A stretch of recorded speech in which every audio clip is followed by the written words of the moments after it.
Buenos días. Permítame agradecer al pueblo peruano por su solidaridad y su muestra de cariño. Y luego mi solidaridad con la doctora Betsy Chávez. En reiteradas oportunidades he pedido a esta sala que nos explicaran sobre el contenido del artículo 450 del Código Penal. Toda vez de que el Perú el día de hoy está siendo testigo de la provisionalidad, tenemos a un presidente de la República interino, a un presidente del Congreso interino, a un fiscal interino, a una sala provisional. En todo caso, creemos importante de que eso es necesario explicar en el país. Rechazo este juicio como siempre. Buenos días. Bien. Buenos días, señor Carlos Enrique Quiche, licenciado, y licenciado Pedro Infante Zapata. Voy a realizarle una serie de preguntas de acuerdo a la temática que ustedes han venido desarrollando en el informe pericial que han elaborado. Primero vamos a acreditarlos. ¿Podrían reiterar dónde trabaja cada uno de ustedes? Empezando por el licenciado Carlos Quiche, por favor. Sí, actualmente laboro en la empresa Crimitec como perito acústico forense, perito de análisis digital forense, perito físico forense. Bueno, realizamos pericias y análisis de investigación, ¿no? Bien, el licenciado Zapata, por favor. Infante Zapata. Infante Zapata, perdón. Sí, bueno, yo soy el que dirijo la empresa Crimitec y en la que hacemos multidiversidad de análisis periciales y en el que el suscrito, el que habla, es especialista en fonética forense, análisis digital forense y documentoscopía, ¿no? Bien, ¿desde cuándo es que se dedican ustedes a dicha labor en esa empresa que han señalado? En la empresa realizamos esta labor desde el año 2015, fecha en que pasé al retiro por tiempo de servicio cumplido en la Policía Nacional. Bien. De forma individual, empezando desde el licenciado Carlos Quiche, ¿cuántos informes periciales ha realizado en su labor profesional? Bueno, yo empecé a hacer informes periciales legales cuando entré a laborar al Ministerio Público en el año 2015 y más o menos ahí realizamos un promedio de 50 a 100 informes semanales, ¿no? Y bueno, eso fue durante los 3 años que estuve laborando en el Ministerio Público. Como perito de parte, realizamos aproximadamente unos 5 informes semanales, ¿no? Bien, la misma pregunta, por favor, para el licenciado Infante. Bueno, en la actividad privada, los análisis digitales forenses son con una recurrencia, una tasa mensual de 8 a 10, ¿no? Desde el 2015 a la fecha, ¿no? 8 a 10 mensuales, perdón, diarios. 8 a 10 anuales, disculpe, anuales. Bien, licenciado Carlos Quiche, en su condición de perito de análisis digital forense, ¿ha declarado usted anteriormente en juicios orales? Sí, doctora, sí declaro en algunos juicios orales. Bueno, básicamente cuando salí del Ministerio Público, cuando estuve trabajando en el Ministerio Público en algunos, porque hacíamos más pericias de fonéticas, ¿no?, de acústica forense, pero digamos un 20% más o menos eran, ¿no?, de análisis digital forense, y bueno, ya en la parte independiente, hasta un 50% de lo que hacemos es de análisis digital forense, ¿no? Bien, igualmente, licenciado Infante Zapata, ¿usted en su condición de perito de análisis digital ha declarado anteriormente en juicios orales? Sí, doctora, he declarado. Muchas gracias. Señor licenciado Carlos Quiche, ¿ha sido usted investigado o procesado de forma administrativa por alguna autoridad? No, doctora. Bien, la misma pregunta, licenciado Infante, por favor. Tampoco. ¿Ha sido investigado o procesado penalmente, licenciado? No, doctora. Licenciado Carlos Quiche. No, doctora. Bien, muchas gracias. Ahora vamos a pasar con ciertas preguntas de conocimiento para poder empezar o culminar la acreditación. Señor licenciado Carlos Quiche, ¿conoce usted la guía de análisis digital forense del Ministerio Público? Sí, doctora, sí lo conozco. ¿Quiénes deben aplicar esta guía, si nos pudiera explicar? Bueno, la guía de análisis digital forense del Ministerio Público se aplica para procedimientos que realiza el Ministerio Público en, digamos, el estudio de celulares, de computadoras, ¿no?, de equipos de cómputo, equipos de tecnología, que tengan un grado, digamos, de privacidad, ¿no?, de un usuario determinado. Entonces, lo que hace el Ministerio Público es tiene una guía para estos procesos específicos, ¿no? Bien, una pregunta para cualquiera de los dos. ¿Cuál sería la diferencia de trabajo realizado por una oficina de peritajes del Ministerio Público y el que ustedes realizan de forma particular? Sí, la diferencia podría estribar en el hecho de que los peritos del Ministerio Público tendrían que circunscribirse a su guía, a su guía de procedimientos, y en cambio nosotros en la actividad privada, aparte de tener ciertas observaciones a esta guía, tenemos nos sustentamos en principios y normas internacionales, ¿no? De repente tenemos más libertad para poder actualizar nuestros procedimientos respecto del Ministerio Público, que necesita de hacer todo un procedimiento que conlleva más tiempo para poder actualizar sus guías. Y en nuestra opinión, su guía ya está desfasada, ¿no? Es nuestra opinión, ¿no? Muchas gracias. Ahora, sobre la elaboración del informe en concreto. ¿Podrían indicarnos quién le solicitó la elaboración del informe pericial de análisis digital forense 57-2025? Sí, el informe fue solicitado por el señor Manuel Elías Lozada Morales. Bien, ¿podría indicarnos cuántos informes es que se solicitó por parte del señor Manuel Elías Lozada Morales? Sí, el señor Manuel Elías Lozada Morales nos contrató para poder elaborar dos informes, ¿no? Un informe de análisis digital forense sobre unos audios que tenía, sobre unas grabaciones, y un informe de homologación de voz, en el cual nosotros había que comparar su voz contra uno de los audios en el cual él participaba, ¿no? Bien, muchas gracias. Vamos a centrarnos en el primero de ellos, que es el informe digital de análisis digital forense, que es el 57-2025. ¿Okay? ¿Pudiera decirle al tribunal, por favor, cuál fue el objeto de este informe pericial 57-2025? El objeto de este informe fue determinar el número de locutores que se pueden identificar en dicho audio, realizar la transcripción forense del contenido del audio, asegurar la integridad del audio y bueno, generar sus códigos alfanuméricos, código hash, para poder, digamos, garantizar la mismicidad del archivo, ¿no?, con el cual estamos trabajando. Bien, ¿pudieran decirnos qué es un código hash? Sí, un código hash es un código alfanumérico que es generado debido al contenido del mismo, al contenido informático de un archivo, ¿no? De un archivo de audio, bueno, en realidad de cualquier archivo informático, ¿no? Esto es muy usado no solo en informática forense para garantizar que un audio sea el mismo. Es como una cadena de custodia digital, básicamente. Bien, muchas gracias. De lo que usted ha señalado, se refirió a que el encargo fue realizar un análisis digital de 2 audios, ¿es correcto? Sí, doctora. Bien, ¿se extrajo el código hash de esos 2 audios? Sí, doctora. ¿Cuál fue el procedimiento, si pudiera explicarnos? Sí, el código hash es un algoritmo que se extrae mediante un software que es el software denominado HashMyFiles, ¿no? Este software analiza el contenido de los audios y en base a ese contenido aplica un algoritmo y se genera un código alfanumérico para poder, digamos, perennizar este archivo digital. ¿Me permite?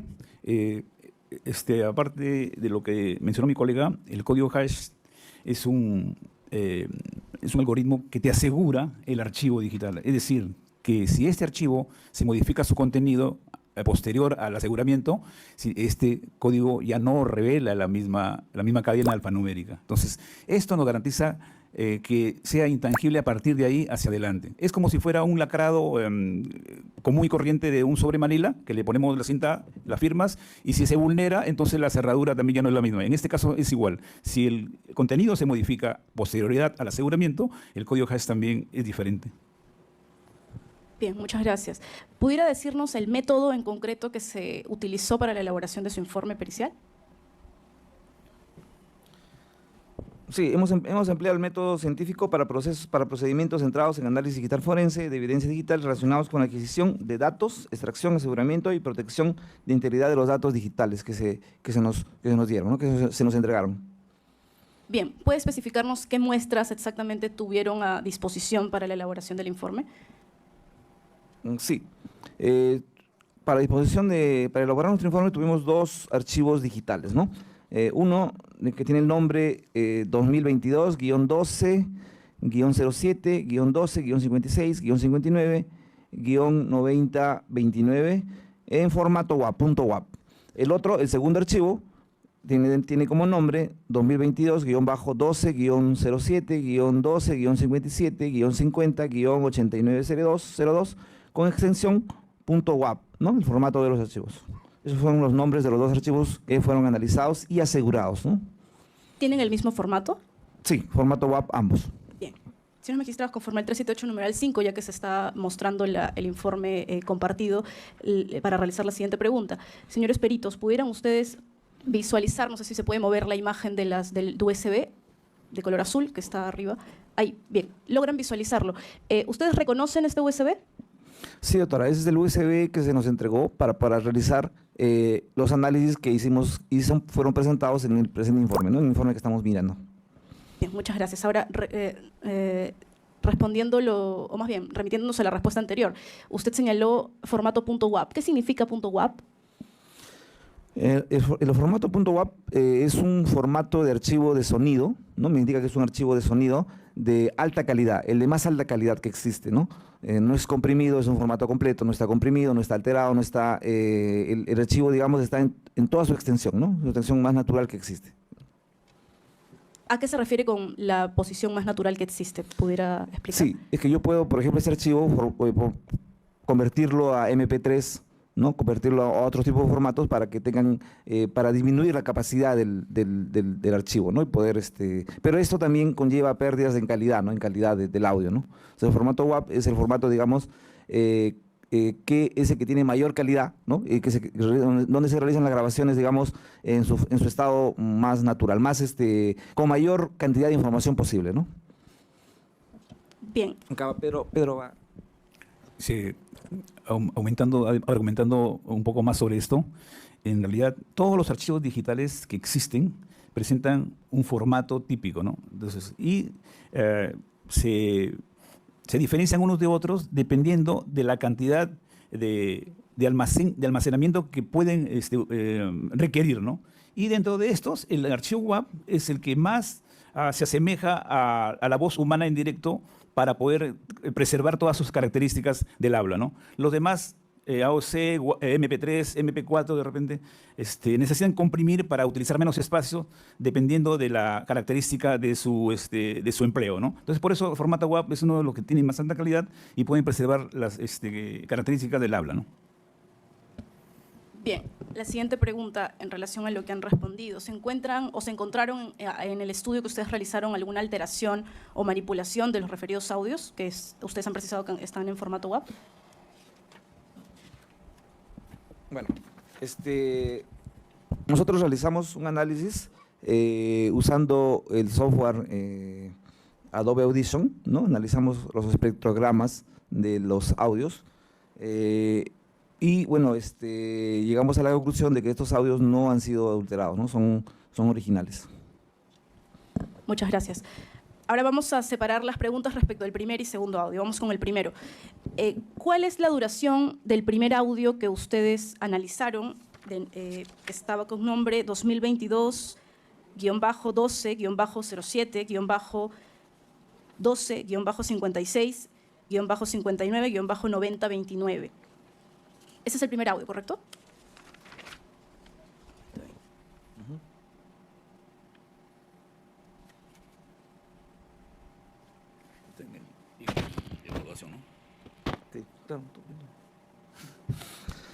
Bueno, como les comentaba al inicio, nosotros al asegurar los archivos en formato, con el código hash, nosotros en este informe no está considerado los tiempos, ¿no? Los tiempos de los audios, debido a que ya están asegurados, ¿no? Con los códigos hash respectivos. Entonces, de esa manera, en este informe no se mencionan los tiempos. Bien, muchas gracias. ¿Pudiera permitirme el tribunal poder mostrar la página 5 del apartado octavo en romanos de análisis del audio? Creo que es el siguiente folio. Página 5. Sí, ahí, por favor. A ver, señores peritos, en relación a este acápite de su informe, hacerle la siguiente pregunta y luego continuamos con el audio en concreto. ¿Pueden explicarnos qué significa estas líneas en el primer cuadro o este cuadro que estamos visualizando? Sí, claro. Este es un un pantallazo del programa Adobe Audition, ¿no? Que analiza el audio que ha sido, ¿no? que está en cuestión. Bueno, la primera parte, verán que ese audio tiene dos partes. La primera parte, la parte en celeste o verde, que es la parte de arriba, me muestra el oscilograma. Ese es el oscilograma, ¿no? Esta es la forma de onda del audio, ¿no? La forma de onda de las voces que participan ahí, ¿no? Y la parte baja me enseña el espectrograma del audio, ¿no? ¿Qué es el espectrograma? El espectrograma del audio es el audio, pero aplicada a la transformada de Fourier, ¿no? Fourier aplica, un físico aplica un análisis de Fourier, bueno, que es usado en todos los instrumentos electrónicos hoy en día que tienen que ver con audio, ¿no? Donde separa, digamos, las frecuencias, ¿no? Me enseña las frecuencias del audio que se muestra arriba, ¿no? O sea, arriba está en formato de onda y abajo está en formato de frecuencias, ¿no? Eso es lo que muestra esa imagen, ¿no es cierto? Entonces, ahora, el detalle está que acá, como la voz tiene múltiples picos, múltiples frecuencias, entonces ustedes podrán ver ahí una especie de ondita, ¿no? Que es resaltada, que es brillante. Entonces, eso es lo que me da los picos de frecuencias, ¿no? de las voces que participan en ese audio.